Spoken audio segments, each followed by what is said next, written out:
మగవారు కానీ ఆడవారు కానీ అంటే ఎవరైనా కూడా ఇల్లీగల్ రిలేషన్ అనేది దానంత వరస్ట్ థింగ్ ఇంకొకటి లేదు వరల్డ్లో. ఎందుకు అనంటే ఆ రిలేషన్స్ ఆ టైంలో మాత్రమే వీళ్ళకి హ్యాపీనెస్ ఇస్తాయి, కానీ బట్ లైఫ్లో మాత్రం చాలా సఫర్ అవ్వాలి. ఒకటి సొసైటీలో కొంచెం బ్యాడ్ నేమ్ వస్తుంది, అండ్ దానితో పాటు ఈ రిలేషన్ వల్ల ఏమవుతుందంటే కిడ్స్ పైన ఇంపాక్ట్ చూపిస్తూ ఉంటుంది. అండ్ థర్డ్ వన్ వచ్చేసి ఇన్ఫెక్షన్స్. ఇందాక నుంచి చెప్పుకుంటున్నాం కదా ఎస్టీడీ ఇన్ఫెక్షన్స్ అని.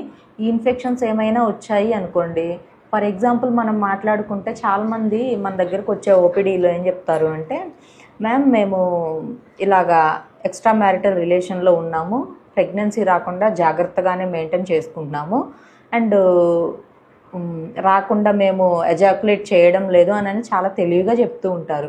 మీకు ఎరెక్షన్ వచ్చింది ఓకే, ఎజాక్యులేట్ చేయలేదు అని అంటే, బట్ మీరు ఎంత ఎజాక్యులేషన్ చేయకపోయినా ఆటోమేటిక్గా ఎడ్జ్లో ఉండే 1 డ్రాప్ లేదు అంటే 1 స్పామ్ సెల్ ఉమెన్ వాజినాలో పడిపోయినా కూడా అది హెల్దీ స్పామ్ అయిందనుకోండి, వెంటనే ప్రెగ్నెన్సీ అయిపోతుంది మీకు తెలియకుండానే.